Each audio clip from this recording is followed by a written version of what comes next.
Olá! Terra, água, enxada e trabalho. Durante séculos, esse foi o material utilizado pelo homem do campo para produzir. Mas o mundo rural precisou aderir à modernidade para não se perder no tempo. A crescente demanda por alimentos fez com que os olhos do mundo se voltassem para o campo. O tão falado agronegócio gerou oportunidades, possibilidades. Pequenos se tornaram grandes. Mas o que é preciso para entrar na era da tecnologia rural? Grandes máquinas, insumos especiais, investimentos milionários? Para os empresários, sim, mas para os produtores familiares, o passaporte para o agronegócio é assistência técnica. Manejo correto, preservação do solo, redução do uso de agrotóxicos, orientações para produzir mais e melhor. A necessidade de conhecimento no campo e a transformação que ele pode causar nas áreas produtivas são destaques no programa Conhecer de hoje. Acesso à informação. Convênio leva assistência técnica a 21 perímetros irrigados no Nordeste. ABC do Campo. Técnicos agrícolas acompanham irrigantes no Centro-Sul cearense. Orientações da poda à colheita. Primeiros resultados. Produtor de goiaba prevê crescimento da safra depois da assistência técnica. Pacto das Águas reavalia as demandas do semiárido cearense e traça novo plano de ação. Comemoração e cautela. Acúmulo de água no Ceará surpreende, mas é preciso vencer fatores que ameaçam a segurança hídrica. O programa Conhecer está no ar. Abastecimento garantido. O Ceará bateu recorde importante agora em 2009. O nível de armazenamento dos açudes do estado foi o maior da história. Os 131 reservatórios públicos federais e estaduais, gerenciados em parceria da Coger com o Denox, alcançaram a marca de 17 bilhões e 200 milhões de metros cúbicos de água. Vejam como o número é surpreendente. Representa 96% da capacidade total do estado, que é de 17 bilhões e 800 milhões de metros cúbicos. Mas a comemoração deve vir acompanhada de cautela. Existem muitos fatores que ameaçam as nossas reservas hídricas e acabam tornando a segurança vulnerável. Foi uma quadra chuvosa farta. As precipitações do primeiro semestre de 2009 banharam com força o estado do Ceará e recarregaram os reservatórios do estado.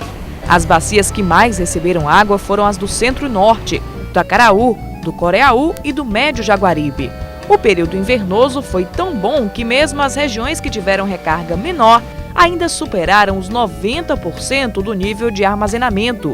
Foi o caso das bacias do Alto Jaguaribe e do Salgado. Segundo a Coger, Companhia Estadual de Gestão dos Recursos Hídricos, as chuvas proporcionaram o maior nível de armazenamento dos açudes cearenses nos 15 anos de existência do órgão. Resultados surpreendentes: açudes com água em abundância, população com abastecimento garantido. Mesmo com anos irregulares que tenhamos pela frente, e possíveis secas, nós temos aí, para aquela açudagem de menor porte, de porte médio, temos uma tranquilidade aí de pelo menos 2, 3 anos, sem chuvas regulares. E para a açudagem de grande porte, açudes como o Castanhão, o Oroz, o Banabuiú e Araras, que são os maiores açudes do estado, e aqueles açudes mais estratégicos como Pentecoste e outros mais, os grandes açudes, nós temos uma tranquilidade aí de pelo menos 5 anos. Mas essa tranquilidade é finita. Muitos fatores não permitem que a garantia seja tão sólida. A irregularidade das precipitações é um deles. Na primeira década dos anos 2000, fartura. Houve chuvas fortes em 2004, 2008 e agora em 2009, com inverno bastante rigoroso. Já na década de 90, a maioria dos anos foi de chuvas irregulares, com secas ferozes, como a de 98 e as dos anos 91, 92, 93, só voltando a chover em 94 e 95. Existem outros 2 fatores que ameaçam a reserva dos mananciais cearenses: o alto índice de evaporação. Um reservatório nosso, a gente só aproveita em média de 20% a 30%. dependendo da região em que ele fica no estado do Ceará. O resto todo se perde, a maior parte por evaporação e outra parte por vestimento, né? Sangria, né? E as agressões ambientais que comprometem a qualidade da água? É preocupante, né? Porque nós queremos ter sempre uma água de boa qualidade nos nossos mananciais. E como nós temos problemas ainda de coleta e tratamento de esgotos de forma adequada nas cidades do interior do estado, como a questão do resíduos sólidos ainda não foi resolvida, dos 184 municípios do Ceará, menos em suas sedes municipais, menos de uma dezena tem aterro sanitário. E mesmo essa dezena de aterros sanitários não são gerenciados de forma adequada. Isso tudo leva a termos uma qualidade de água não muito boa no nosso reservatório. No momento ainda dá para conviver com essa qualidade de água, mas se nós não nos preocuparmos desde já, nós poderemos ter no futuro uma escassez hídrica, não pela falta quantitativa da água, mas pela falta em qualidade. Qualidade é a principal preocupação da Agência Nacional de Águas em relação aos mananciais brasileiros. Criada há 9 anos por lei federal, a ANA é a autarquia responsável por implementar a Política Nacional de Recursos Hídricos, promover a gestão descentralizada da água e implementar instrumentos de gestão, como outorgas e cobranças pelo direito de uso dos recursos hídricos. A oferta de água também, muitas vezes, está relacionada à qualidade da água.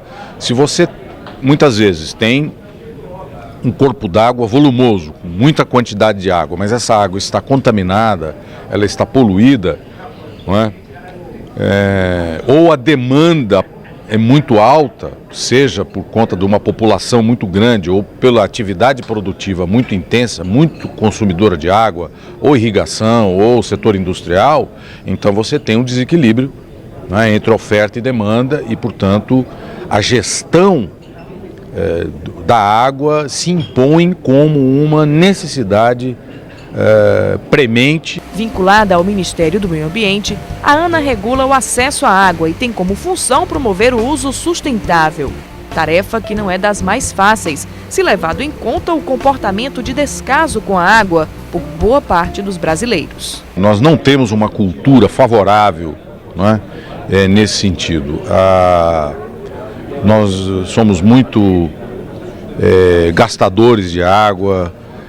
Temos uma mentalidade de que a água é infinita, de que nunca vai faltar água, e vemos práticas insustentáveis nas nossas residências, no setor produtivo. Isso é uma marca da nossa cultura.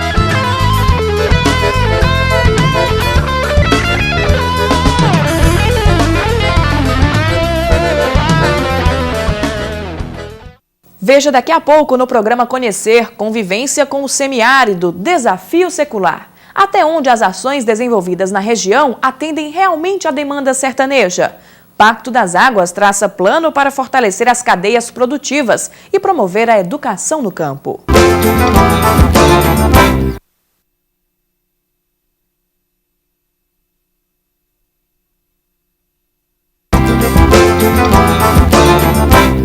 A convivência com o semiárido é um dos maiores desafios da atualidade para os países com esse tipo de clima. As temperaturas são elevadas e chove pouco, o que torna a produção agropecuária mais difícil. Os estudos já garantiram avanços impressionantes.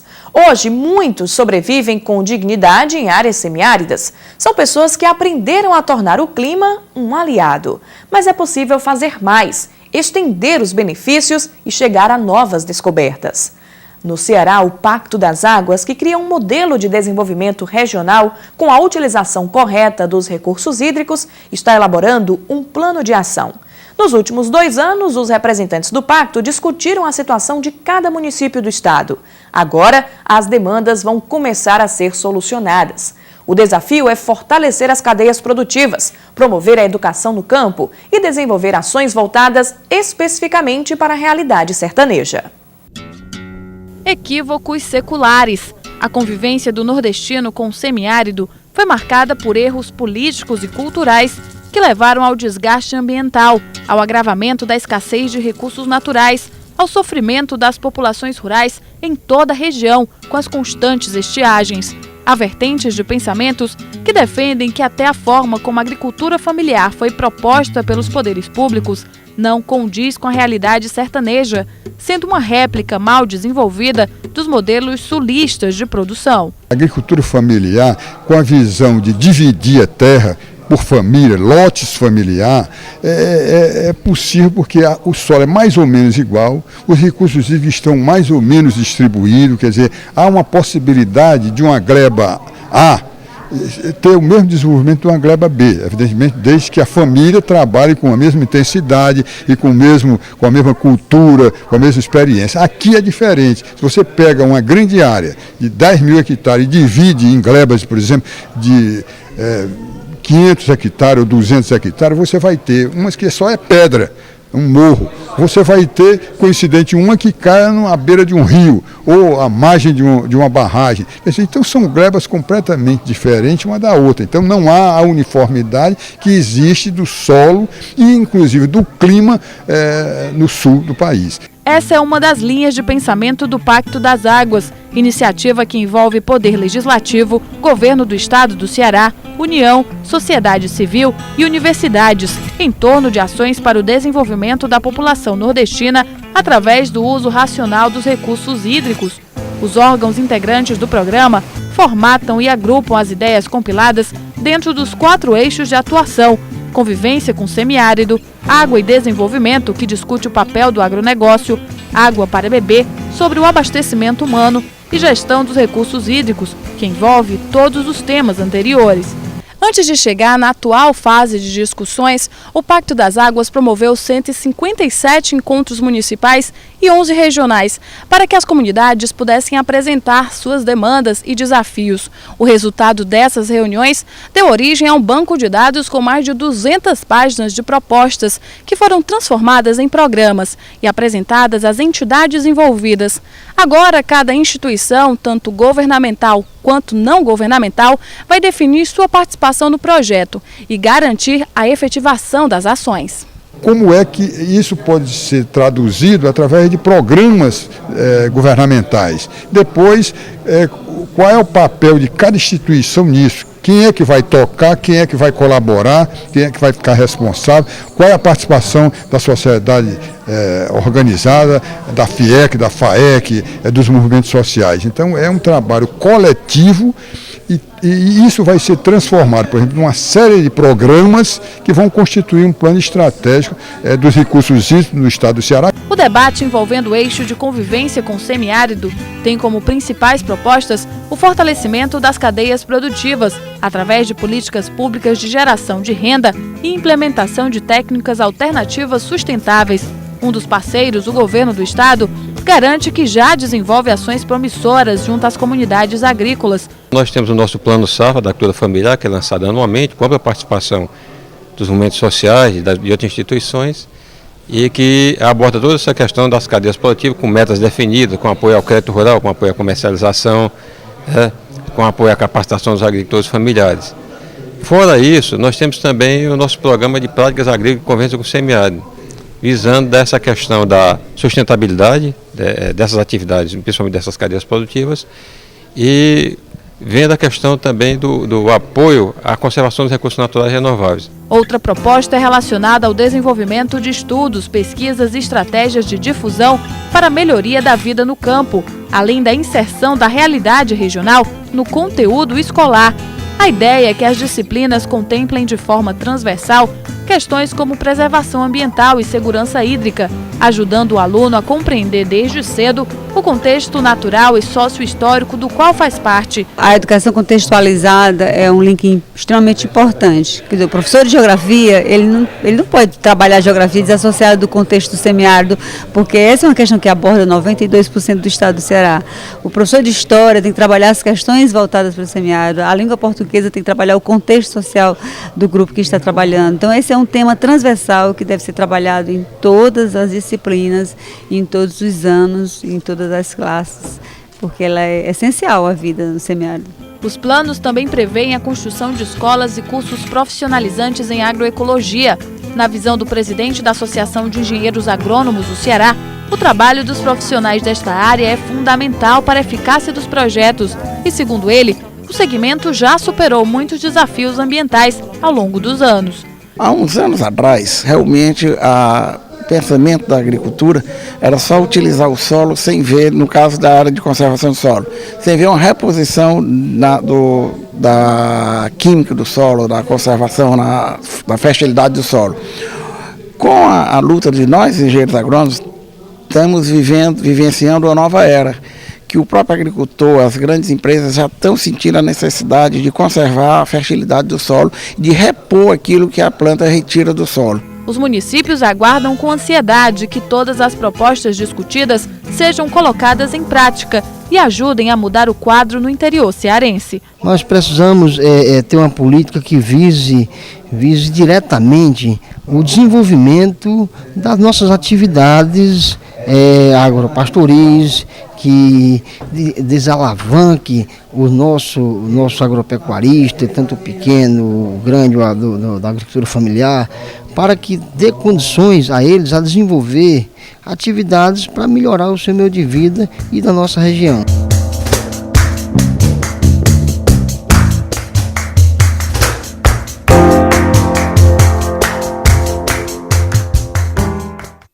No próximo bloco, conhecimento no campo. A assistência técnica muda a rotina em áreas rurais no interior cearense. No perímetro irrigado Icó-Lima Campos, manejo adequado promete alavancar a produção.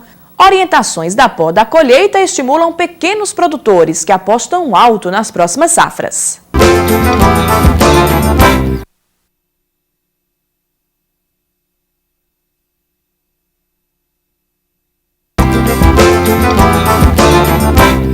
A tecnologia transforma o meio rural brasileiro. Pequenos produtores avançam rumo ao mercado, buscam qualidade, competitividade.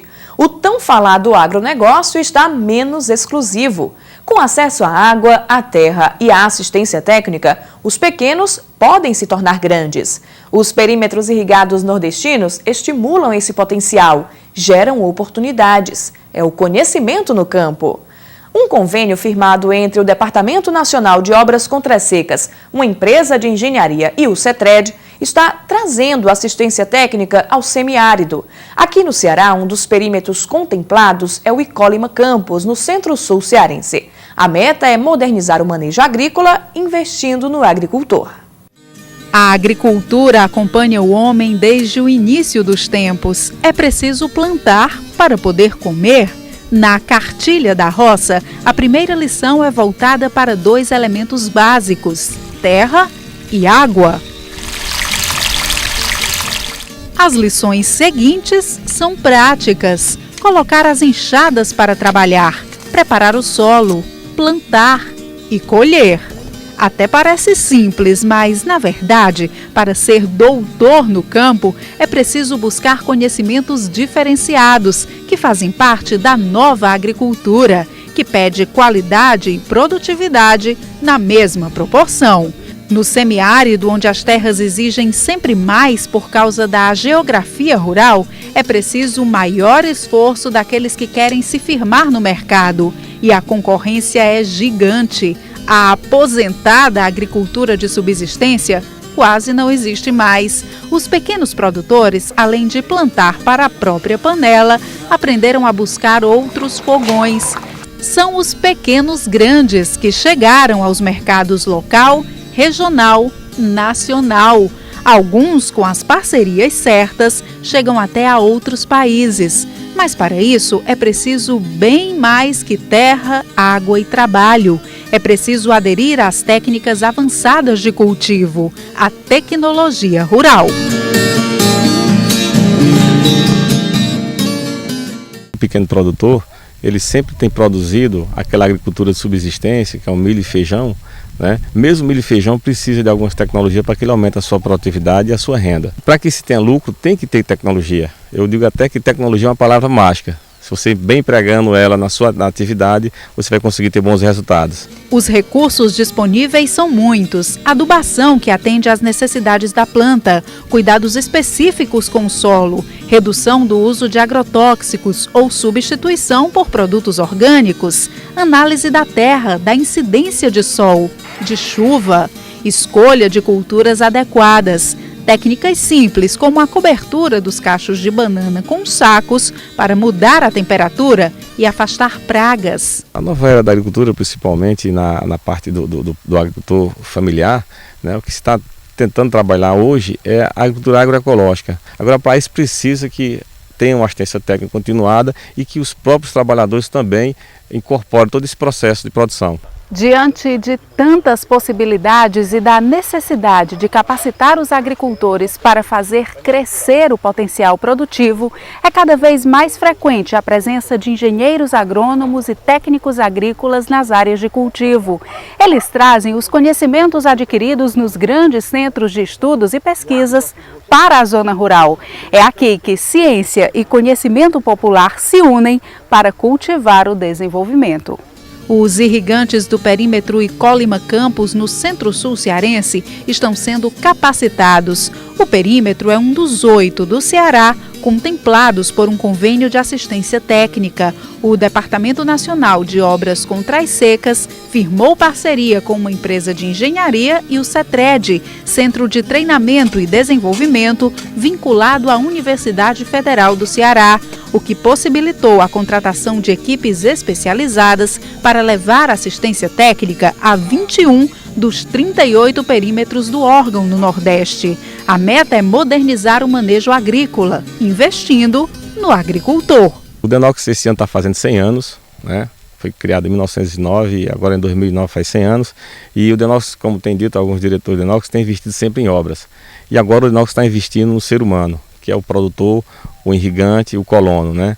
Então a ideia agora é trazer com que esses irrigantes, juntamente com sua família, se incorporem dentro do processo produtivo, trabalhando a família de fato, para que eles consigam ter o seu progresso social e econômico e até de inclusão social. As equipes de campo são formadas por um engenheiro agrônomo que coordena o grupo, técnicos agrícolas e uma assistente social. Há ainda a possibilidade de utilizar serviços especializados quando necessário, como, por exemplo, especialistas em gestão de custos de energia, mercado e comércio, crédito e irrigação.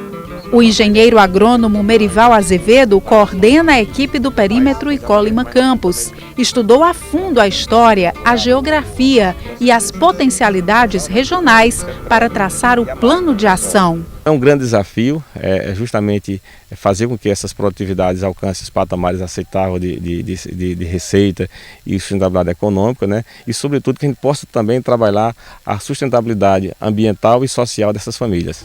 E o trabalho de campo já começou. A equipe de técnicos faz visitas diárias aos lotes. Nesta aqui, Josenir está aprendendo a podar corretamente as goiabeiras. Na poda de produção, a primeira coisa que tem alguns passos básicos que a gente tem que fazer.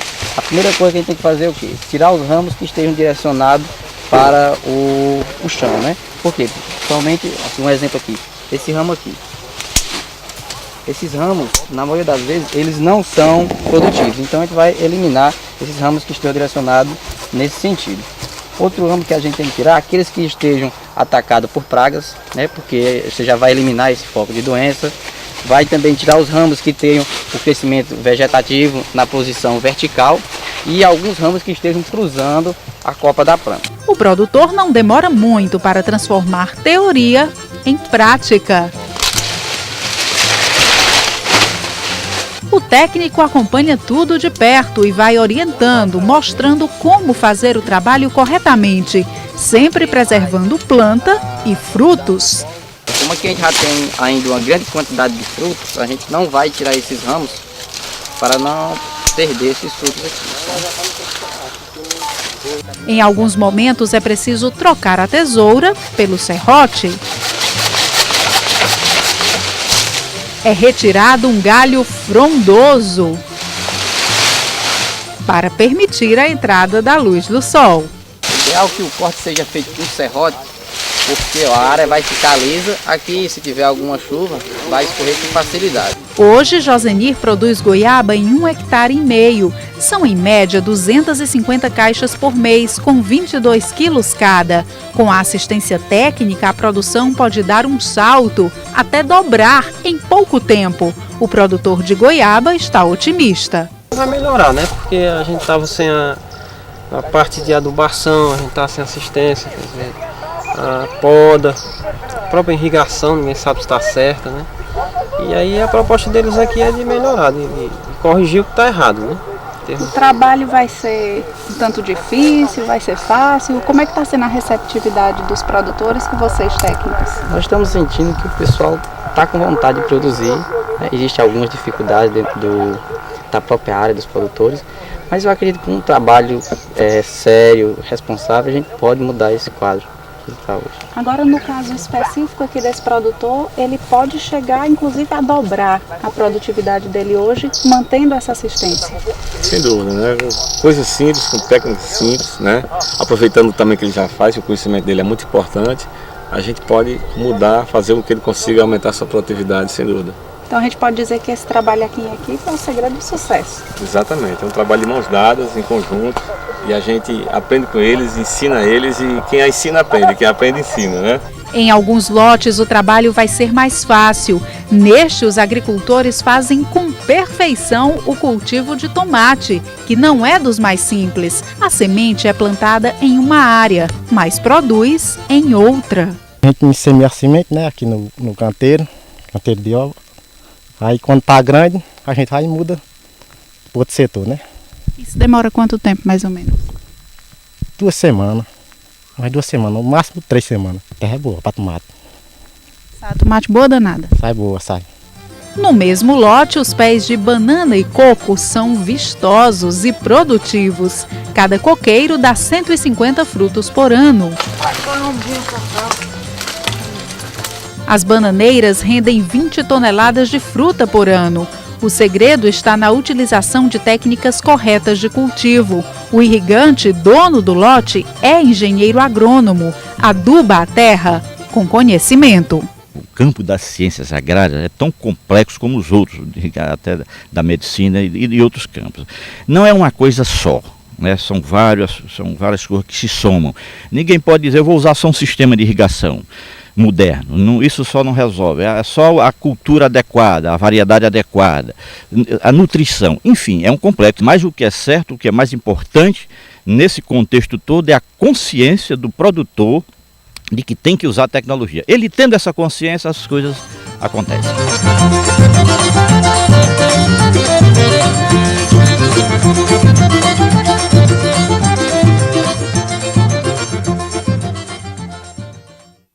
O programa Conhecer de hoje fica por aqui e volta na próxima semana. Comunique-se conosco, mande uma mensagem para o endereço eletrônico conhecer@tvdiario.tv.br. Até o nosso próximo encontro.